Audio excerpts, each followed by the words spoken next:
Essa é a lição de número 11 da nosso trimestre, com o título A Sutileza das Mídias Sociais. Vou fazer aqui a introdução da lição, para quem está com a lição na mão, entende o que eu vou dizer. A introdução está um pouco extensa, eu dividi ela em 2 tópicos, para a gente possa entender bem, para daí sim Deus possa nos ajudar, para conseguir uma compreensão melhor acerca do que o escritor da lição quis nos passar, tá bom? Para aqueles que não sabem, essa lição é escrita pelo pastor José Gonçalves, grande professor, grande ensinador. Lembrei aqui com os irmãos, inclusive, ele já ministrou conosco aqui em uma aula do COPEC, salvo engano. Mas, assim, é de um poço de sabedoria absurdo. Então, assim, é até uma honra poder ministrar uma lição vindo de um homem tão sábio.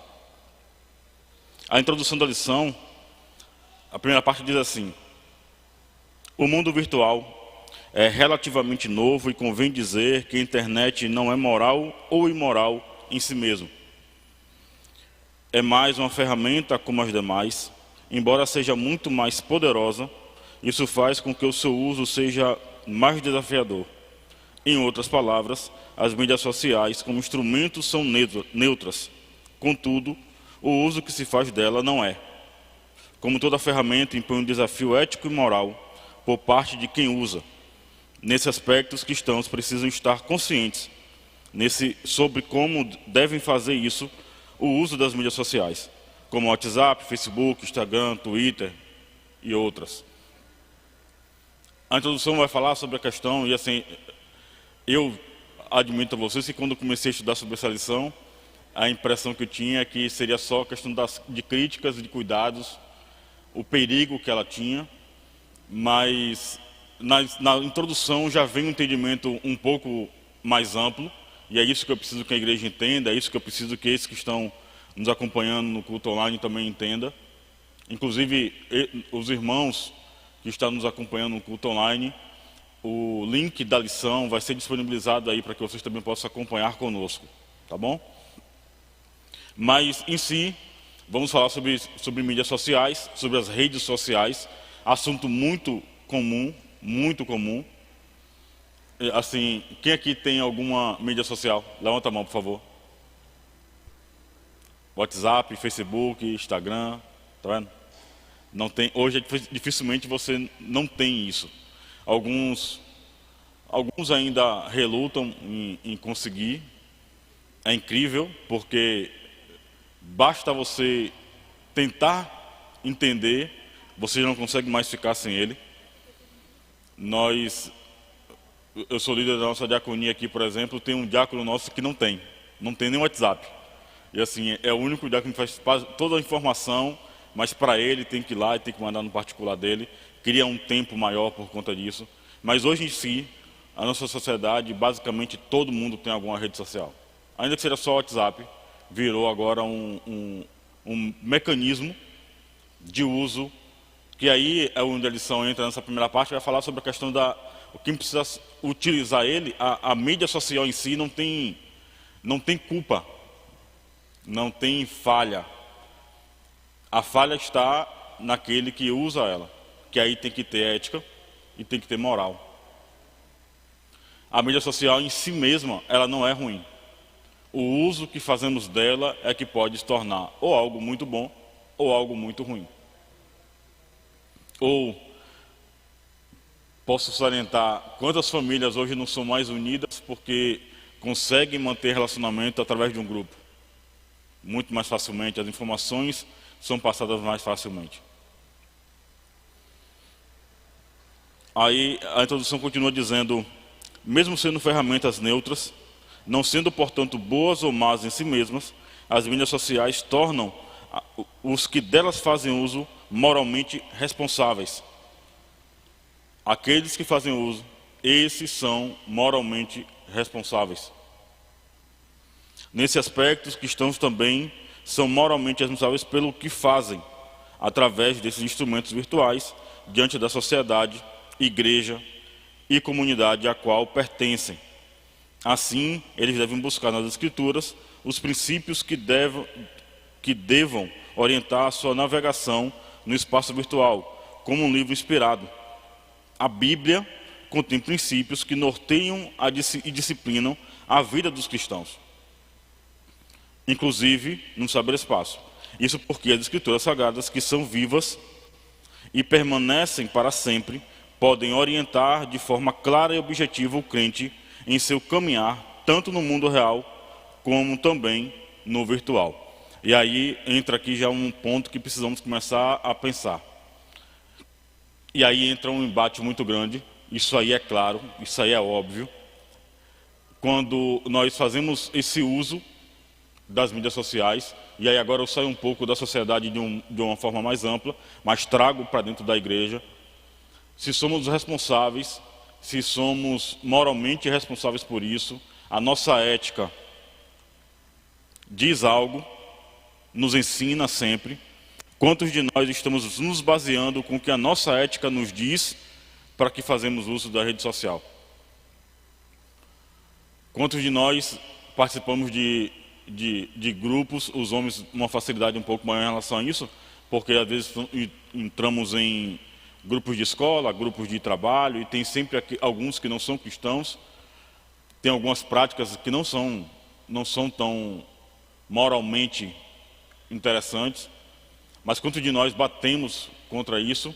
Ou, dentro da nossa igreja, quantos de nós ainda motivamos algumas brincadeiras?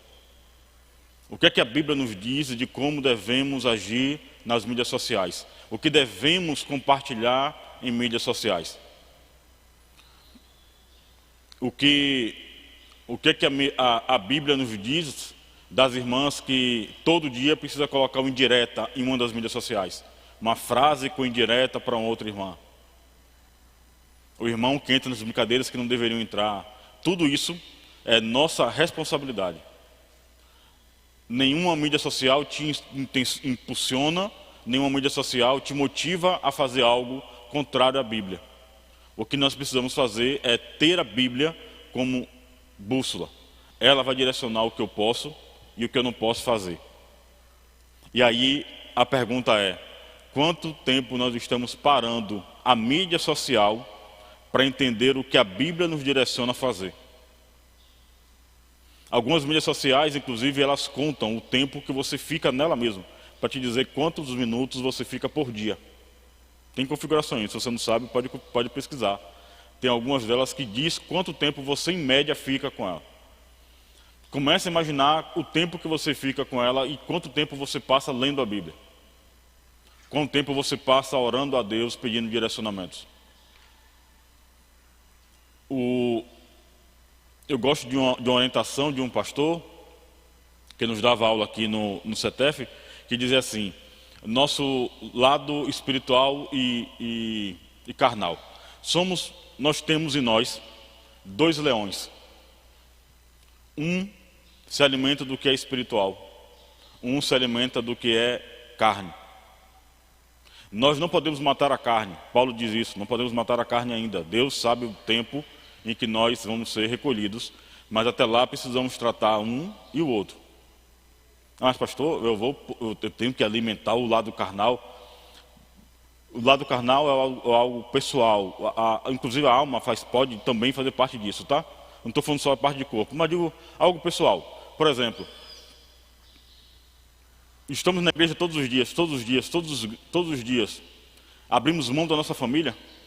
Será que um dia na semana não podemos pegar e fazer algo prazeroso para nós, junto com o filho, junto com a esposa? Ainda que seja fora da igreja. Por quê? Porque ali você vai trazer uma alegria pessoal, uma alegria para sua casa. Você vai trazer algo que é particular. Então, assim, sim, em alguns pontos, o seu lado pessoal também precisa ser cuidado, além do lado espiritual. Mas em relação a esses dois leões, a lógica é: quanto você tem alimentado cada um deles? As mídias sociais deixam isso muito claro, assim, vai nos ajudar muito claro dentro da nossa lição, que é: carnalmente, quem que você tem alimentado mais? Você tem participado mais tempo no seu Instagram ou lendo a Bíblia? que é que você tem alimentado mais? Qual dos dois leões? A diferença é que quanto mais forte o leão está, mais ele domina o outro. E no nosso caso, precisamos que o leão espiritual esteja mais alimentado. Mas quanto tempo você passa lendo mensagens no WhatsApp? Quanto tempo você passa lendo a Bíblia?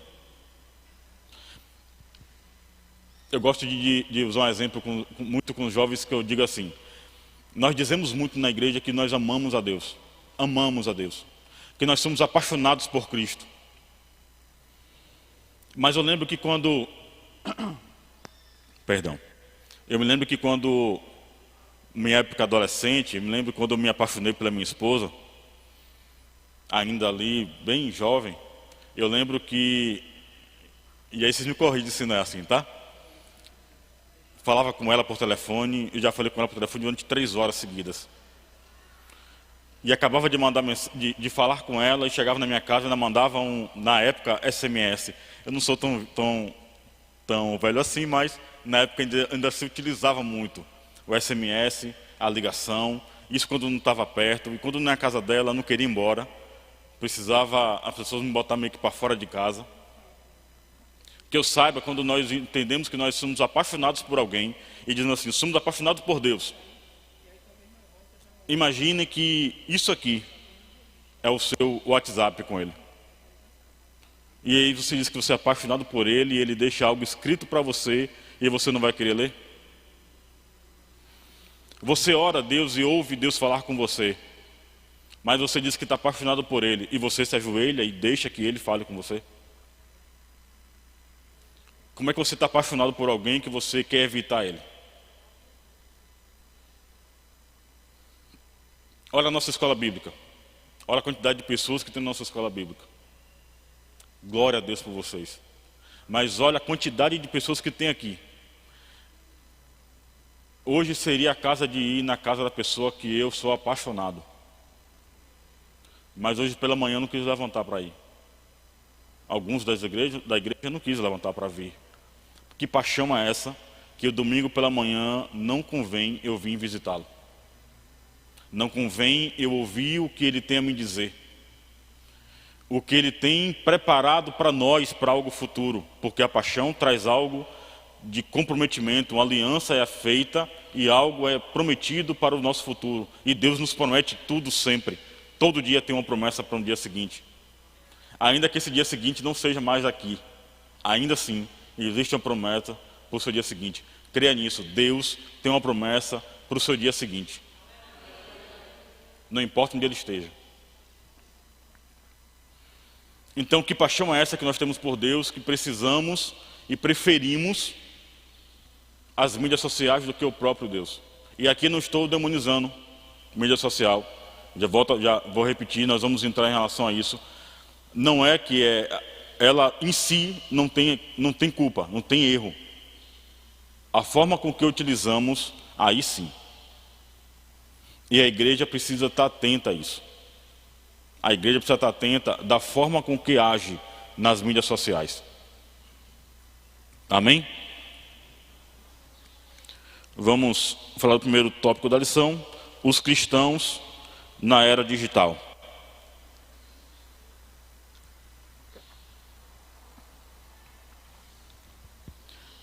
Por conta do tempo, tá, meus irmãos? Quem está com a lição na mão, eu precisei dar uma resumida aqui para a gente conseguir ter um entendimento melhor e conseguir ganhar um pouco mais de tempo, tá bom? Os cristãos na era digital. A realidade do universo online. Lemos em Eclesiastes 1:4 que uma geração vai e outra geração vem. Cada geração que existiu escreveu sua própria história e produziu suas próprias conquistas. Os egípcios nos deixaram as pirâmides. E os sumérios é atribuída a escrita.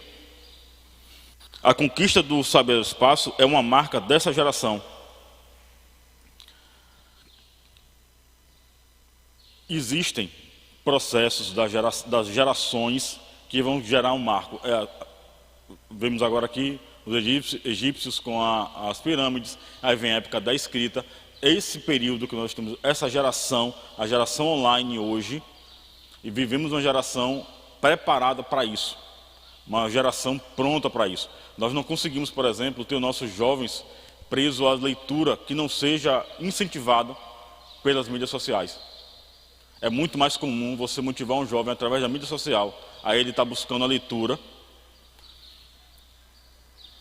tão comum, que inclusive assim, nossos jovens hoje não conseguem, assim, todo o estudo deles, inclusive, as faculdades se adaptaram a isso, os trabalhos se adaptaram a isso, as famílias se adaptaram a isso. É uma geração que não tem mais condições de ficar fora dessa parte online, porque todo mundo, nós vimos essa semana notícias, por exemplo, aí de grupos de médicos cirurgiões, por exemplo, que conseguem fazer uma cirurgia a quilômetros de distância, inclusive em países distantes, através desse lado online. Eu conheço um pouco mais, eu trabalho como técnico em informática há mais de 20 anos, então assim, consigo ver essa evolução, e a evolução é uma evolução muito grande. Algumas pessoas dizem assim que não tem o que nós não conseguimos fazer, hoje já conseguimos chegar num pensamento, num entendimento amplo demais em relação a isso. Conseguimos avançar muito em relação a isso. E existem gerações. O que falar, por exemplo, se nós olharmos no caminhar da Bíblia, por exemplo, nós vamos ver que no início, toda a lei de Deus, toda a lei divina, toda vez que Deus falava algo com alguém, era transmitida através da fala. Era o pai que tinha a responsabilidade de ensinar o seu filho, sentar na sua casa e ensinar o que precisava ser dito. Com a escrita, isso passou agora a ser um pouco mais fácil, porque a lei poderia ser escrita e ser desenvolvida com o maior grupo de pessoas. Isso vai sendo cada vez mais amplo, ao ponto que quando Jesus, adolescente, ele vai para a sinagoga ensinar, através das escrituras. Existiu ali uma mudança de geração. Já não era mais agora pela forma falada, mas agora também da forma escrita. O que a lição vai querer dizer para a gente hoje é que vivemos um período online, num período que as mídias sociais têm o seu valor, sim, e o que nós precisamos fazer é nos adaptar e entender como fazer o bom uso disso.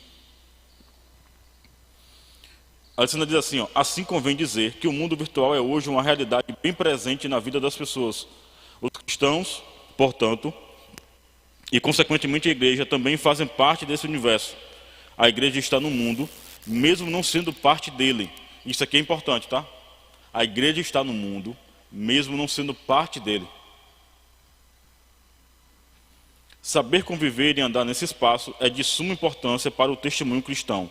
O crente não deixará de ser uma testemunha real de Jesus, pelo simples fato de as interações sociais acontecerem de modo virtual, de forma virtual.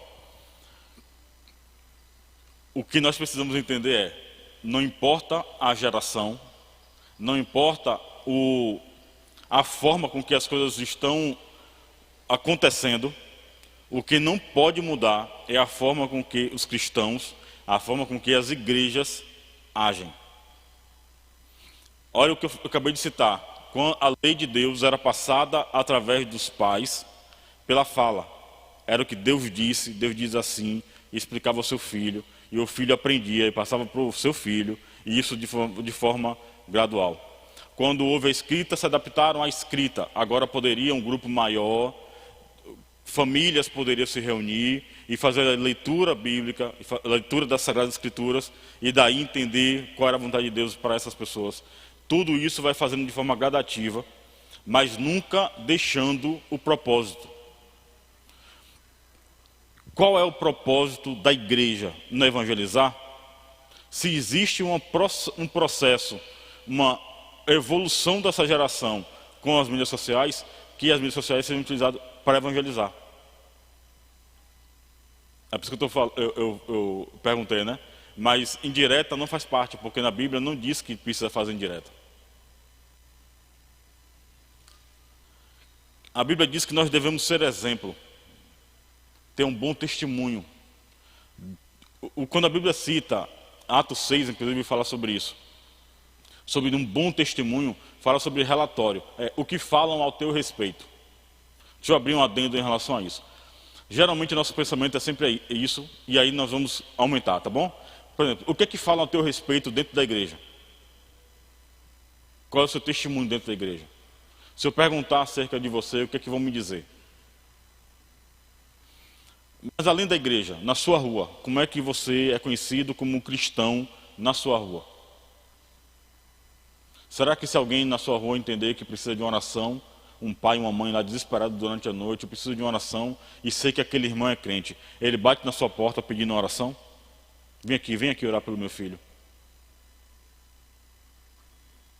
Eu vou fazer voz ao que o pastor nos diz, né? Ou assim, porque você é cristão na sua rua, você é aquele que bota o limão dentro da boca e sai fechado igual um pombo, achando que você é mais crente, que você é mais santo, que você é melhor do que o outro e que você não precisa dar satisfação para a sua rua.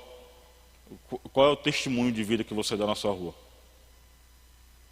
No seu trabalho, na faculdade que você estuda. Aí quer ver ficar amplo? Na sua mídia social. Qual é o testemunho que você tem dado na sua mídia social? O que é que você tem dito na mídia social? O que é que você tem compartilhado nas mídias sociais? Qual é o uso que você tem sido feito? Ou as pessoas na mídia social não sabem que você é cristão? As pessoas na mídia social, quando vê você postar alguma coisa, não tem nada a ver com a igreja. Quantas vezes você já utilizou seu Instagram para convidar pessoas para virem a um culto? Mas vamos lá. Cristãos conectados. Nos dias da igreja apostólica, os cristãos se valeram de cartas para superar as longas distâncias que os separavam. Dessa forma, eles conseguiram interação com cristãos de outra região. Aqui, como estou falando, questão das gerações, né? Aqui estou falando a geração da escrita. Inclusive, assim, existe uma geração da escrita dividida em duas partes. É aquela que, quando era muito limitada a um grupo, mas aqui, por exemplo, nesse período da igreja primitiva agora aqui, já era uma situação mais fácil. Essa facilidade, inclusive, é o que faz com que Paulo escreva as cartas, algumas das suas cartas, inclusive, que está na Bíblia hoje, que nós conseguimos ler. Cartas que era tão comum, por exemplo, quer ver uma curiosidade? Geralmente nós, quando falamos sobre Apocalipse 2 e 3, falamos sobre as cartas da igreja da Ásia. E nós falamos assim, são cartas para a igreja da Ásia. Então é uma carta para Éfeso, é uma carta para Esmirna, é uma carta para Tiatira, é uma carta para Sardes, é uma carta para Laodiceia, é uma carta para Filadélfia, para Pérgamo. Não. Se vocês olharem direitinho ali, é uma carta. É uma carta que é enviada às 7 igrejas da Ásia. Era uma prática que, inclusive, o próprio Jesus faz. Essa carta é ditada por Jesus ao apóstolo João para que ele enviasse à igreja. Capítulo 2 e 3 de Apocalipse. Aconselho vocês a lerem.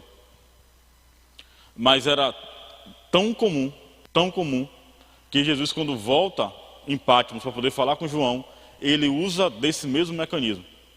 Escreve uma carta para a igreja que está na Ásia. E ele escreve a carta e envia. Mas pastor, por quê? O que é que tem de curiosidade em relação a uma carta para todas as 7? Sabe por quê? Porque tinha uma igreja, uma delas estava sofrendo, Esmirna estava sofrendo, perseguida. A igreja estava praticamente na miséria, financeiramente também, porque filhos e filhas morriam, homens sendo mortos, a cidade estava acabada. É por isso que Jesus fala na carta de Patmos, na carta a Esmirna, por exemplo, que fala que para muitos ela era considerada como pobre, mas que diante dele ela era rica. Porque o que viam aqui não era o que no mundo espiritual era visto. Mas, por exemplo, a mesma carta que foi mandada para lá, também manda para Laodiceia, que Jesus olha e diz assim: você anda como se fosse rico, você tem vaidade por sua roupa, pois saiba que você, para mim, é miserável, pobre e nu. Miserável era a igreja mais rica, era uma das cidades mais ricas daquela época. Nu, a igreja era conhecida, hoje, eu gosto que a gente usa esse termo, era a Fashion Week de hoje, era em Laodiceia. Mas por que nu? Por que nu? Mas era para poder entender que Jesus conhecia toda aquela região e precisava mandar uma carta para explicar para Esmirna: ó, Esmirna, você, embora digam isso, o que importa, o que fala a teu respeito é isso. Mas Laodiceia, embora você se acha que você é a rainha, que é a grandona, deixa eu te falar, espiritualmente, você deveria pegar o exemplo de Esmirna. As cartas de Paulo para a igreja tem que ser assim para a gente. Foi escrita, pastor, pastor, é muito antiga. Sim, 2000 anos aí, quase isso. Mas as cartas de Paulo deveriam ser lidas para a gente dessa forma. O que é que ela quer dizer para mim? Qual é o exemplo que tem? Coríntios é exemplo? E o Romanos? O que é que a carta a Romanos tem dito para mim? Tudo é questão de geração. A geração hoje faz uso das mídias sociais para falar sobre o quê? Qual é o legado que nós estamos deixando nas nossas mídias sociais?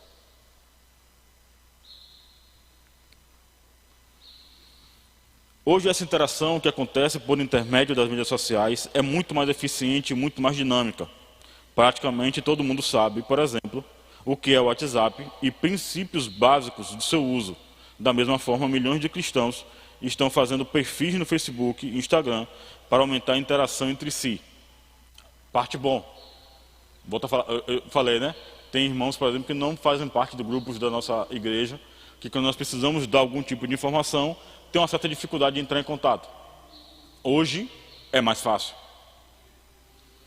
É mais fácil hoje, você faz um grupo de homens na igreja, cria esse grupo, consegue passar informação de forma mais rápida. Todo mundo praticamente de hoje sabe o que é mandar uma mensagem no WhatsApp. As pessoas que não sabem escrever e ler, manda áudio no WhatsApp. Tem as fotos do WhatsApp, tem vídeo para o WhatsApp, tem figurinha para o WhatsApp. Mas na igreja, por exemplo, não precisa ter nudes do WhatsApp. Não precisa ter fotos sensuais em Instagram. Porque isso não precisa fazer parte de grupo de igreja. Eu vou sair um pouco do perigo, tá bom? Vamos falar em relação agora ao bom uso disso.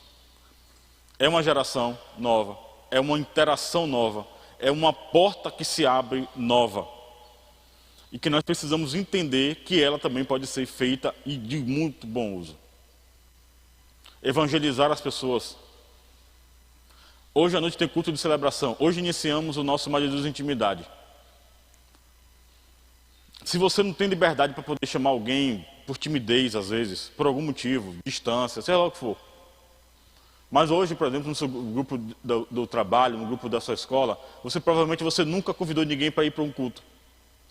Pega a imagem do culto hoje, manda, é diferente. Avisa, ó, gente, hoje vai ter um culto diferente na minha igreja.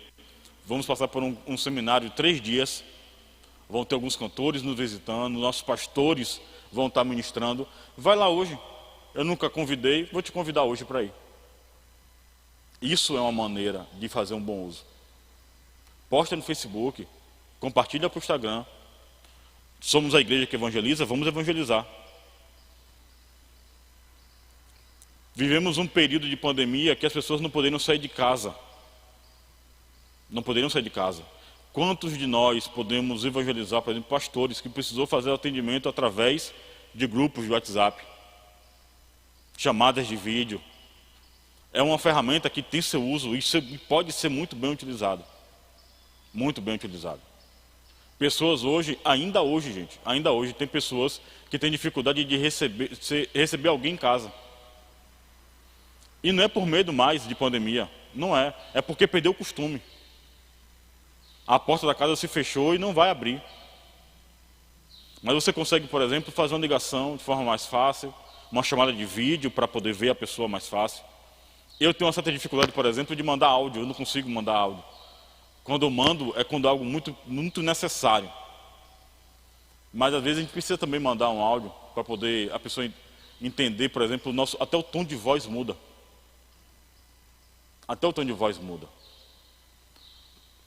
A igreja já está pronta para isso, nossos jovens já estão prontos para isso. A nossa igreja precisa amadurecer. Eu estava lendo um pouco sobre isso, ministrando inclusive para os adolescentes aqui, há 2 semanas atrás, que nossa igreja precisa ser uma igreja que precisa amadurecer. Cada dia mais. Pastor, mas a nossa igreja não é madura? Não é, estou dizendo assim, amadurecer. O processo de amadurecimento ele é contínuo. Nossa igreja continua precisando amadurecer. Em tudo, amadurecer. Em tudo, amadurecer. Por quê? Porque se nós não amadurecermos, nós nos tornamos velhos. Não querer fazer o uso das mídias sociais é se tornar velho, não é amadurecer. Não é se adaptar a isso e fazer o uso da forma que tem que ser feito. O risco é esse. Mas precisamos amadurecer ao ponto de saber como agir. Saber o que escrevemos, sabermos que a dificuldade, inclusive a culpa de adoecer alguém, de magoar alguém. Ela não pode ser o nosso último artifício, o único artifício. E existem situações que precisa falar cara a cara. Mas enquanto for algo que você está no seu limite de fazer através de uma mídia social, faça isso da forma que tem que ser feito. Pastor, como é que eu devo fazer? Pela ética. Pela ética. Um irmão uma vez me falou assim, se Jesus hoje estivesse na terra, ele teria conta no Instagram, conta no Facebook, ele teria o WhatsApp, ele estaria... Isso me falou, isso já deve ter uns 3 anos que ele me disse isso. E ele evangelizaria. E eu falei com ele, pode até ser. Pode até ser. Mas será que o que está lá vai querer que ele participe? Será que vai?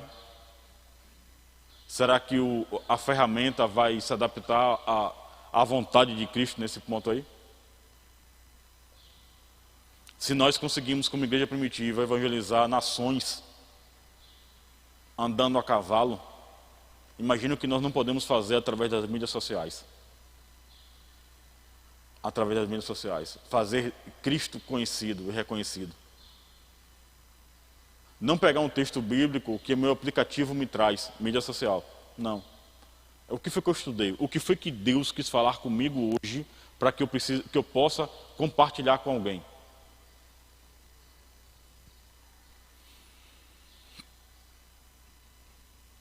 Vamos lá. Ver se o tempo me ajuda. Segunda parte da lição fala os desafios de ser igreja na era digital. A desumanização.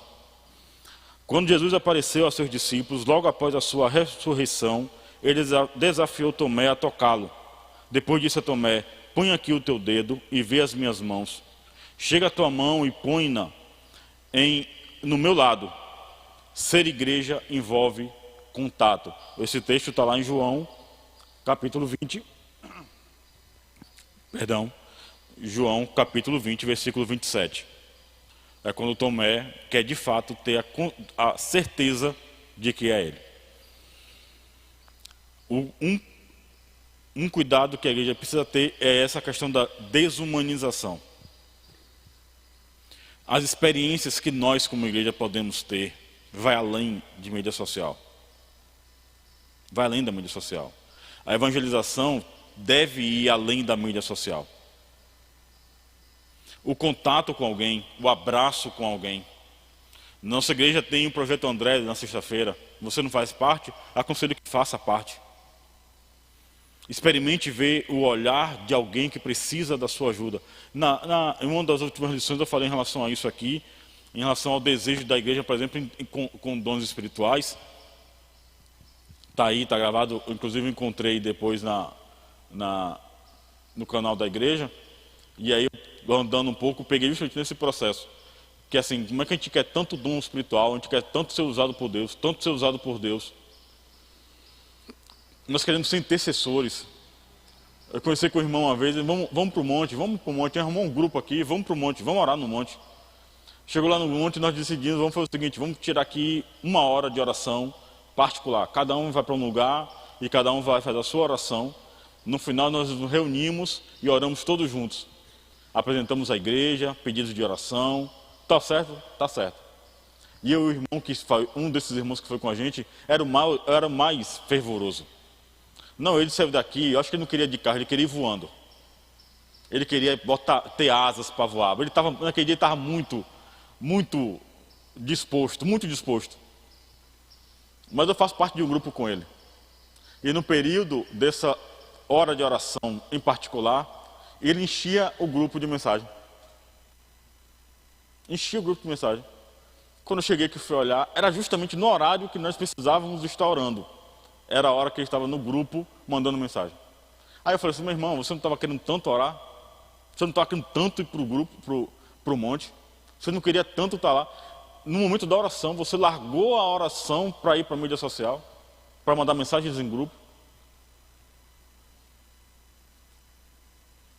Deus quer momentos contigo de forma humana. Filho, ele não quer um contato do WhatsApp, ele quer o filho dele. O nosso Deus é um Deus que é tão pessoal, interpessoal, e ele é tão... Eu não posso usar a palavra humana, porque não é, ele é Deus. Mas assim, ele se coloca tanto nessa posição, para que nós entendamos o amor dele por nós, que às vezes parece que sim, ele parece ser humano. Eu citei Apocalipse 2 e 3, a igreja de Éfeso. Na igreja de Éfeso eu acho lindo isso, lindo. Porque Jesus olha para Éfeso e fala assim, eu conheço as tuas obras, sei o que tu fazes, sei. Doutrina bem, vocês ensinam bem, vocês ministram, vocês cuidam dos doentes, a obra de vocês é linda, conheço as tuas obras. E é lindo porque quando Jesus fala ali, conheço as tuas obras, não é, me disseram acerca de vocês, não é, eu estou no meio de vocês e conheço as suas obras. Olha que elogio. Mas aí Jesus diz assim, porém, eu tenho contra ti que abandonaste o primeiro amor.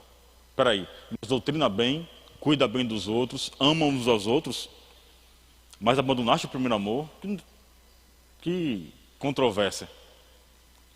Sabe por quê? Porque Jesus quer dizer assim, ó, não importa o que você vai fazer na obra, não importa o que você está fazendo, eu ainda quero ter um momento, só eu e você. E esse momento você está abrindo mão. Vamos parar de orar a Deus com o nosso celular, contando o tempo da minha oração. Vamos fazer uma campanha de oração na igreja, vamos. Dias, meia hora de oração. Todos os dias, 10 minutos de oração. Você vai esperar todo dia 10 minutos de oração. Aí fazemos um relógio de oração dentro dos grupos e passamos para as pessoas, vamos orar, vamos orar. Aí nós vamos orar, nos ajoelhamos e colocamos o telefone do lado. Espera aí, não, antes de começar a oração, deixa eu dar só uma olhadinha aqui rapidinho no Instagram. Aí eu dou uma olhadinha rapidinho no Instagram, boto o telefone do lado e boto um alarme de 10 minutos. Com 10 minutos meu telefone vai alarmar, meus 10 minutos está pago, eu não preciso mais orar a Deus. Que intimidade é essa que você quer com Deus com o tempo contado? Que intimidade é essa? Aí Jesus olha para você e aí parece que ele está querendo dizer, eu estou sentindo a tua falta. Você faz tudo o que eu quero que você faça, mas eu ainda quero você íntimo. Eu ainda quero ver que você tem prazer em falar comigo diretamente. Eu ainda quero ter a certeza de que você me busca. Eu quero ter a certeza de que eu posso te capacitar, porque o propósito sempre será o amor. O amor de Deus contigo, o amor de você com Deus. E aí nós com 10 minutos levantamos dessa oração, porque o telefone já alarmou, levantamos, pegamos o telefone, pronto, agora eu vou para o WhatsApp para poder ver o que é que tem lá. Aí eu fico 1 hora no WhatsApp. Mas para Deus eu só precisei parar 10 minutos porque existia uma campanha na igreja que era 10 minutos. Desumanização. Deus não quer um contato do WhatsApp. Deus não quer uma conta sua num perfil de Facebook. Deus não quer um contato seu de Instagram. Deus quer o filho dele, a filha dele. É isso que ele quer. Se ele te direcionar a usar essas mídias a favor, ele vai usar. Antes do já era Projeto André, nós fazemos isso com a Secretaria de Homens. Eu, líder da Secretaria de Homens, fui amadurecendo essa ideia. Eu lembro de um dia de uma senhora que estava na Hospital da Criança. nós distribuindo alimento, distribuindo, alguns jovens nos acompanhavam, louvando, e alimento, e dando a palavra, e nos toda a criança, e uma senhora se aproximou e ficou distante, sozinha, distante, muito distante. E eu olhando ao redor e tentando ver, porque como tinha muito adolescente, jovens nos acompanhando, a gente precisa ter um certo cuidado do que estava acontecendo. E aquela senhora me chamou a atenção e eu fui me aproximar dela para saber o que estava acontecendo, oferecer para ela o alimento que nós estamos distribuindo. Você não quer? Até médico está descendo para poder se alimentar com a gente. Vamos lá, faz parte do grupo. E ela disse, não, meu filho, eu estou aqui vendo esses jovens cantando, porque está me dando saudade, porque a minha filha me deixou, levou meu neto de 7 anos, foram embora para Goiás, e eu fiquei sozinha na minha casa. Eu hoje, meu filho, eu não consigo ficar lá dentro. Eu fico dormindo nos hospitais, cada noite eu durmo em um hospital diferente. E durante o dia eu vou para a casa de algumas amigas para tomar um banho, mas aí no outro dia eu volto para os hospitais, volto a dormir lá, mas na minha casa eu não consigo voltar mais, porque minha filha e meu neto não estão lá mais. Desumanização. Ela estava sozinha a um ponto que, embora tivesse ali um grupo de jovens cantando, em que ela estava com saudade, e que poderia se aproximar, a tristeza dessa desumanização fazia com que ela ficasse distante. Aí eu falei com ela, vamos fazer o seguinte, deixa eu ser seu neto hoje. Vem cá. Aí eu levei ela até o lugar que nós estávamos, nesse dia. Aí eu peguei o que estava, eu vou comer contigo, vamos comer os dois juntos. Vamos começar. Embora. Aí ela sentou, aí ela pegou, se aproximou e ela olhava para os meninos com um olhar de vó. Que eu digo assim, eu sei o que é olhar de vó. Com uma paixão, uma saudade tão grande. E eu comecei a conversar com ela, vamos lá, não, fica tranquila. E vamos orar, e vamos começar. E ela começou a conversar, quando ela começou a se abrir um pouco mais, eu disse, vamos fazer o seguinte, e se a sua filha voltar para casa hoje, ela encontra quem em casa? Ela vai encontrar a mãe dela dormindo nos hospitais? Deixa Deus cuidar da senhora, para que ele possa cuidar também da sua casa. Isso não foi dito em WhatsApp, isso não foi dito no Instagram, no Twitter, nada disso. Humanização. Ela queria simplesmente alguém que sentasse com ela e conversasse com ela. Ela queria voltar a se sentir humana. E quando acabou, ela falou assim, meu filho, sabe o que eu vou fazer? Pelo horário, eu não consigo voltar para minha casa. Eu vou dormir aqui hoje ainda. Mas amanhã pela manhã, eu vou arrumar minha casa. E vou me arrumar porque eu sei que Deus vai trazer minha filha de volta. E eu vou na igreja com eles, para que você saiba que ela voltou. O que eu precisava era sentir isso.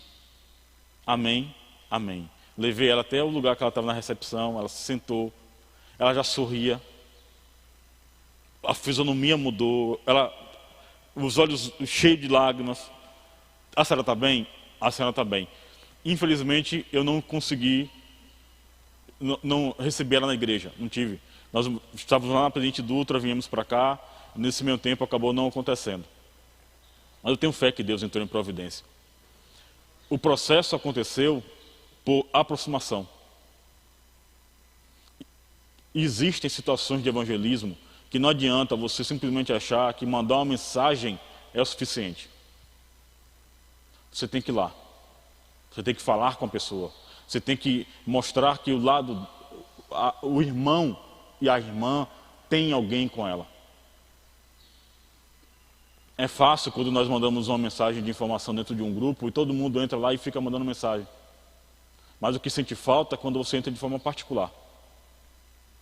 Estou contigo, estou à tua disposição, conta comigo.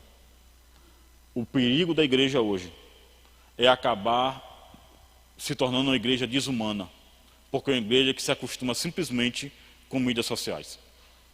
Isso é um perigo. É por isso que o cyberespaço é o universo preferido dos desigrejados. Eles dizem não precisar da igreja local, que existe de forma real, para expressar a sua espiritualidade. E que, evidentemente, é um erro. Na Igreja de Cristo, as pessoas não apenas interagem, mas existem e se completam. Há pessoas de carne e osso que se abraçam e não apenas se veem e se ouvem. A igreja local é um lugar de encontro. A igreja local é um lugar de encontro. A nossa igreja transmite cultos pela internet. Antes de eu iniciar a aula aqui, o irmão Fábio se aproximou de mim e falou assim: avisa aos 26 mil pessoas que nos assistem que eles vão receber o link para a lição. Aí eu falei: meu irmão, eu vou pegar aquele microfone agora sabendo que tem 26 mil pessoas me ouvindo. Olha que pressão. Aí ele ficou rindo comigo. Há um uso que é necessário? É necessário. Mas se você pode estar aqui presente, por que você não vem? Por que não vem? Nós estamos começando a dar o direito dessas pessoas que têm entendimento, e já foi dado essa administração aqui na escola bíblica, sobre os desigrejados, mas nós começamos a entender, assim, nós acabamos não sendo e sendo. Porque, não sou desigrejado, mas eu sou o seguinte: meu culto é na internet. Meu culto é na internet, eu ouço pastores que eu não sei de onde vem, não sei a procedência. Eu estou ministrado por pastores que eu não sei quem é o pastor dele. Aí nós temos uma igreja que a palavra aqui, meus irmãos, podem falar o que for, mas aqui tem palavra. Aqui tem. Aqui tem. Mas preferimos ouvir outros. Nós podemos estar aqui sentindo a presença do Espírito Santo. E olha que eu vou falar para vocês algo também. Durante os nossos últimos cultos, de um tempo para cá, Deus não está colocando a mão, não. Os nossos últimos cultos têm sido cultos sobrenaturais. Sobrenaturais. Deus tem falado com essa igreja de forma muito clara e de forma muito forte. Muito forte. Mas pastor, na minha casa eu não consigo, não tenho condições de ir, estou vendo pelo culto online. Deus não vai visitar? Visita. Mas Deus sabe a sua necessidade. Eu entendo que Deus faz assim: ela pode ir, ele pode ir, então que ele vá. Se ele ficar em casa, não vai sentir a mesma coisa.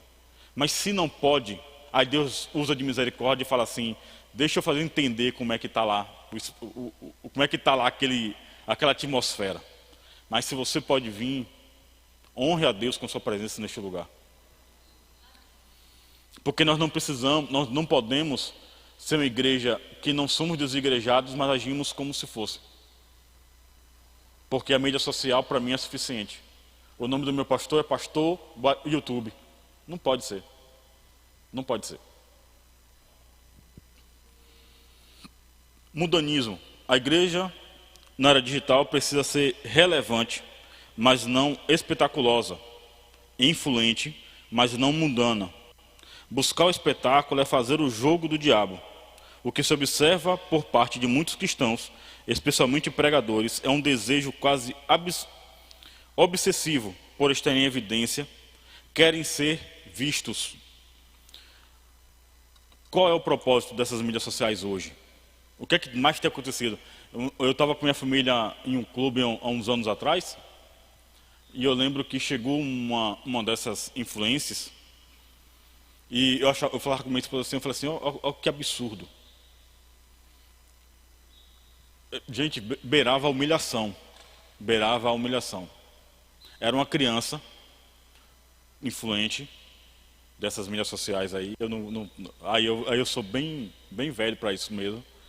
Mas na hora foi reconhecida, todo mundo sabia quem era aquela menina. E aí os pais sentaram na mesa, pediram algo para comer. O pai brigando com o garçom, porque o garçom não trazia a bebida dele. Brigando porque o almoço demorou de chegar.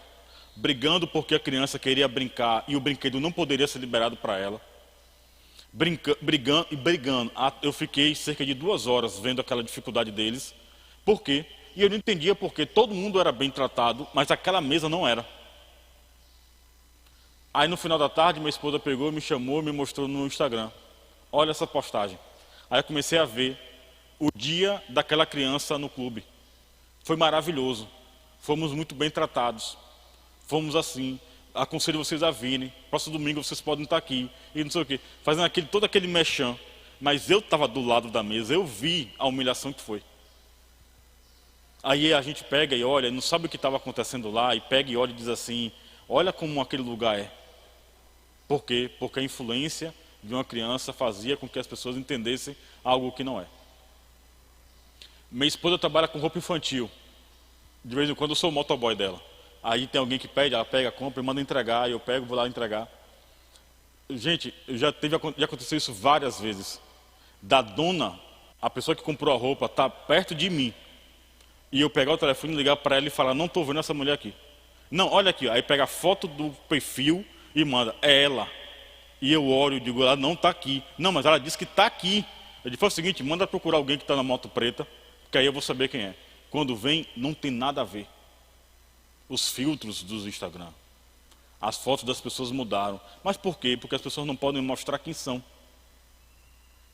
Por quê? Porque a influência tem que trazer de alguém, de algo que ele não é. Cera. A cara de cera. A cara transformando, fazendo com que alguém transpareça o que não é. Estamos falando sobre sutilezas, né? Sutilezas. Por que é que todas as mídias sociais hoje, a maioria delas, o termo é seguir? Isso não é em vão. A igreja sabe o que é seguir há 2000 anos, quando começaram a seguir a Cristo. Aí a mídia social agora usa até o mesmo termo para dizer eu sigo ou eu não sigo. Você segue mesmo?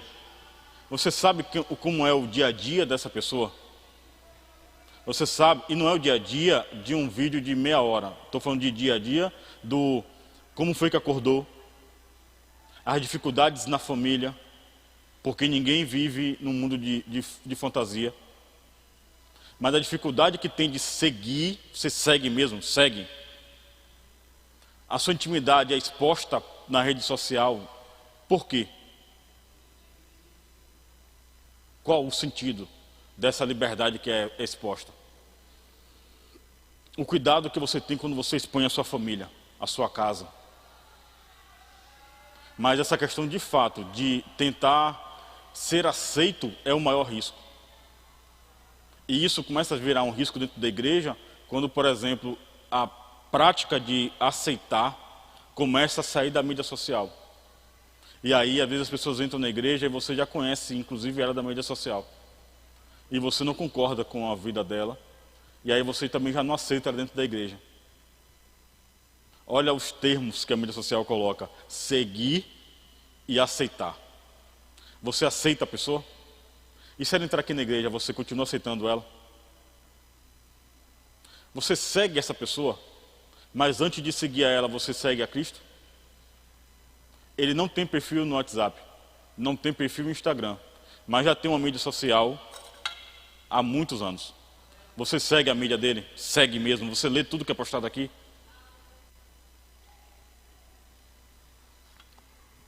Vamos lá que o tempo não me ajuda. A igreja e os pecados virtuais. Sensualismo. Os pecados virtuais. Principais pecados virtuais. Sensualismo. A noção de santo e profano nunca deve ser esquecida pelos cristãos. Sede santos, porque eu sou santo. Infelizmente não é o que se observa com muitos crentes que usam as mídias sociais. Muitos a utilizam de forma pecaminosa. Gente, nós só vamos... Isso aqui eu vou dizer para vocês, aqui é igual a uma doença. Nós só vamos entender a dor que é quando nós formos o doente. Nós olhamos a questão da mídia social, vocês não têm noção. E aí eu posso falar com um pouco mais de propriedade. Porque primeiro é uma coisa que eu já venho acompanhando há muito tempo, porque como eu lido com homens, líder de homem ao máximo, estou lendo para o rapaz, o irmão ali, o irmão Henrique na câmera, porque ele foi um dos meus integrantes de um desses grupos. Nós falamos sobre pornografia.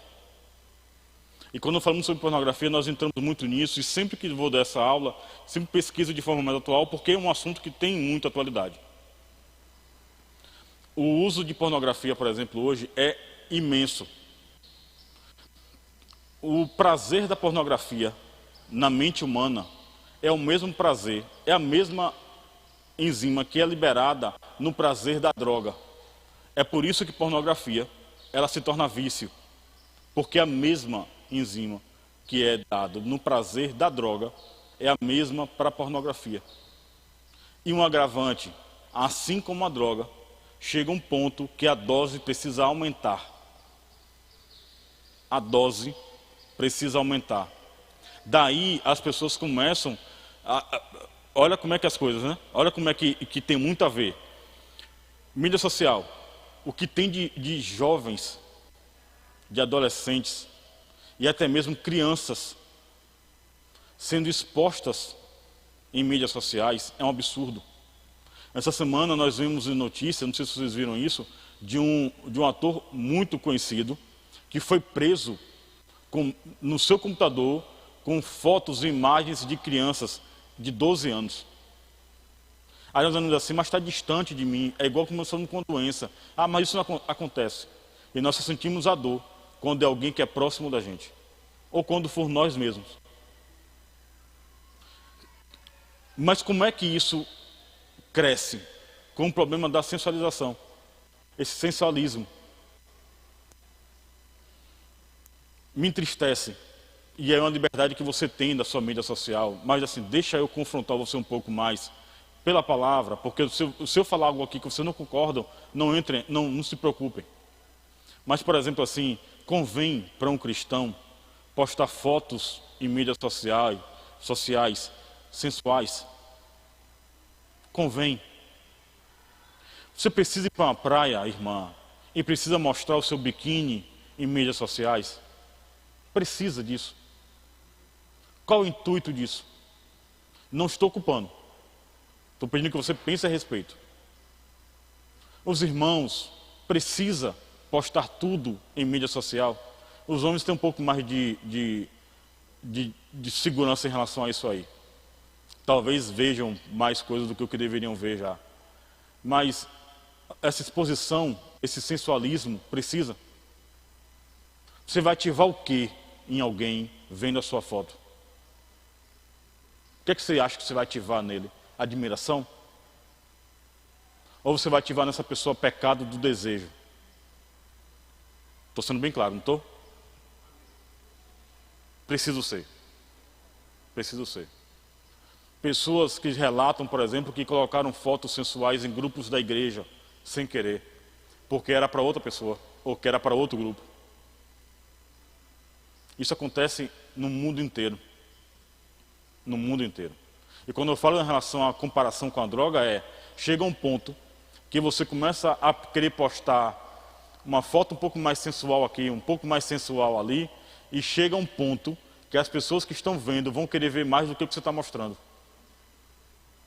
E ainda que não vejam através de você, vão buscar alguém que mostre. Mas assim, sutileza é uma porta que foi aberta. E às vezes você foi aquele que deu a chave dessa maçaneta. Narcisismo. Essa geração já foi dominada de geração de selfie. Olha a denominação. Geração de selfie. É uma geração narcisista. Cultua a própria imagem. São pessoas amantes de si mesmos. O desejo de ser visto e admirado tornou-se obsessivo e doentio. Narcisismo. Narcisismo é uma palavra que é utilizada para mostrar pessoas que são egocêntricas. Se eu posso mudar um pouco isso, o meu corpo, o eu tem que ser adorado. É quando Deus fica em segundo plano, mas o meu eu, principalmente o meu corpo, vem em primeiro lugar. Eu preciso me cuidar mais fisicamente para parecer mais esbelto, mais bonito. Eu até digo assim, por exemplo, eu sou uma pessoa que tem uma barriga dividida. É dividida só em 2, mas é dividida. Mas as pessoas que são obsessivas pelo corpo, obsessivas por isso. É saúde, pastor? Ok. Enquanto for por saúde, tá ok. Quando parte a ser algo doentio, aí já não é mais. A geração da selfie, a geração em que precisa se apresentar, mostrar. Eu não vou entrar muito em detalhes em relação a isso, porque eu já falei agora, acabei de falar. As pessoas que precisam usar filtros, precisam usar, inclusive quando não conseguem fazer isso, começam a usar. Eu estava na casa de minha mãe fez aniversário há um mês atrás, eu estava na casa dela, tinha algumas amigas da minha irmã, e aí a amiga dela não estava nem com maquiagem nesse dia. E aí tirou uma foto, e aí perguntando, cadê a foto? Posta a foto, posta a foto. Aí tá lá a menina no celular, posta a foto, ela disse, não, peraí que eu estou colocando batom. Qual é a cor do batom que a senhora quer? Aí eu falei, não, não é possível. Não, mas é aqui, ó. Aí pegou e me mostrou.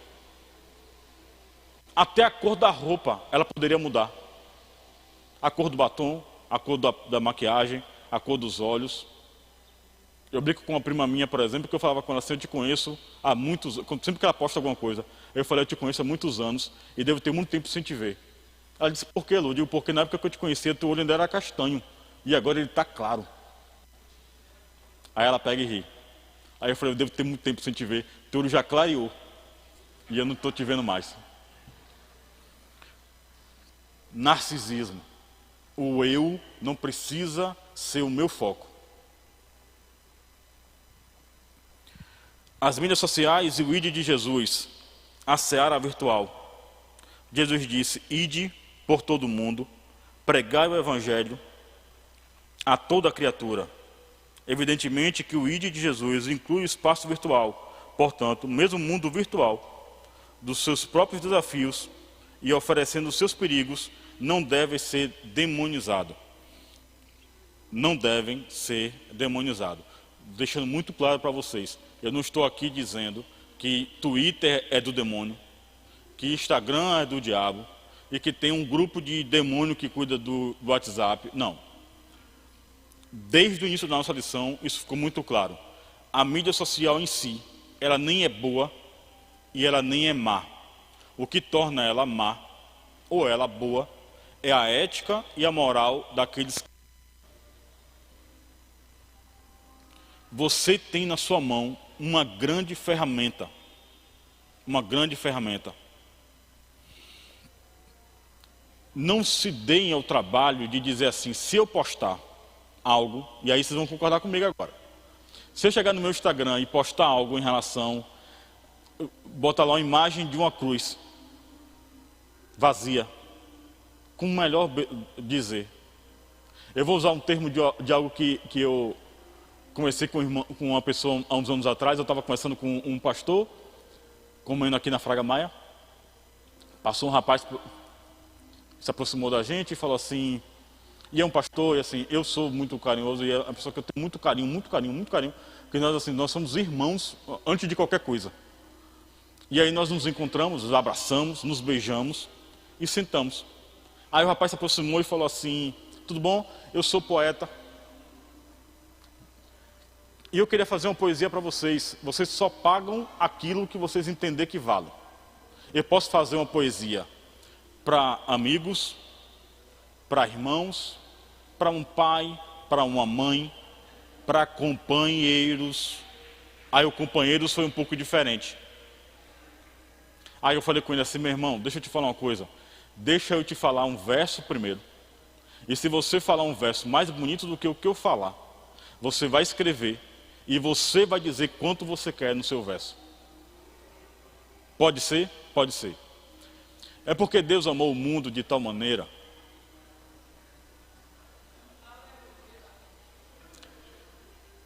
que deu o seu Filho unigênito para todo aquele que nele creia, não pereça, mas tenha vida eterna.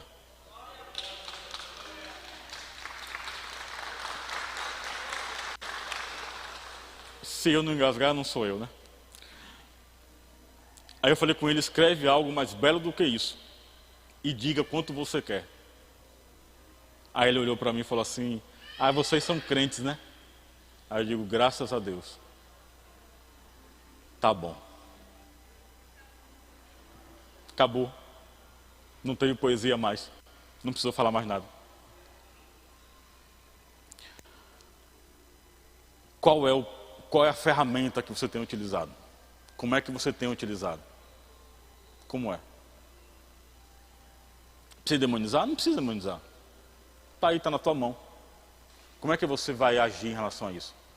Por que eu estou usando isso? Porque às vezes tem situações em que você vai pegar e vai postar algo. E aí você vai olhar a mensagem da irmã, a postagem de uma pessoa, que botou lá, a foto hoje está na praia. Postou, a jovem botou a foto lá, está em Cabuçu hoje. Está lá em Cabuçu, está lá, postou. Está todo mundo curtindo, comentando. Aí você chega lá e fala só, Jesus te ama. Você pega uma imagem lá, bota Jesus te ama. Aí quando você vai olhar no outro dia, os 2 irmãos da igreja curtiu. Só. Ninguém comentou.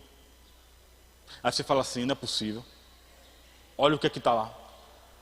Olha a bagunça naquela areia que está todo mundo curtindo, comentando, dizendo que quer estar lá. Mas quando fala assim, Jesus te ama, nem um amém se comenta. Aí você vai entender, sabe por quê? Porque com Jesus, aí muitos dizem assim, olha para o templo. Olha que beleza. Olha a altura do templo. Dizem isso para Jesus. Olha o templo como foi reconstruído. Olha que beleza. Olha que... Aí tá, o templo principal está do lado da pessoa e ele diz assim, ei, e eu aqui? Não. Olha para aquilo ali. Olha que beleza aquilo. E está Jesus do lado dizendo, e eu estou aqui. Não, mas olha o templo. Aí a gente vai falar assim, Jesus foi largado de mão muito. Foi deixado de lado muitas vezes. Ele foi ignorado várias vezes. Nunca deixou de ser quem ele era. Ele nunca parou de ser e ter o propósito que ele sempre teve. Porque simplesmente nem todos queriam segui-lo. Porque nem todos aceitavam o convite. É porque Deus amou o mundo de tal maneira. Ele mandou convite para todo mundo. Quantos têm aceitado? Quantos no seu perfil pessoal, fazendo alusão à mídia social, quando Jesus manda a mensagem assim, me aceita, a pessoa olha e fala assim, eu não vou querer Jesus na minha vida, futucando para ver o que eu estou fazendo, olhando o que eu estou fazendo, não vou poder deixar Jesus entrar. É a mesma coisa. A mídia social não é dominada pelo demônio, mas ela precisa entender que nós somos crentes e é utilizado por crente. Pastoreio virtual.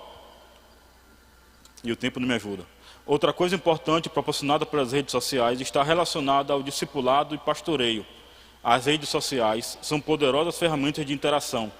Devem, portanto, ter seus potenciais usados para o crescimento do reino de Deus. Os pastores devem estar conscientes disso e aptos a explorar esse novo campo. Usem a rede social, usem mídia social, entrem nos grupos, passem mensagem, compartilhem. Não abram mão dessa ferramenta. Nós não precisamos ser uma igreja velha que não aceita o que é novo. O que precisamos é ser uma igreja madura, com maturidade. Uma igreja que sabe o seu limite. Uma igreja, repito, que não abre mão da sua ética por rede social. Amém?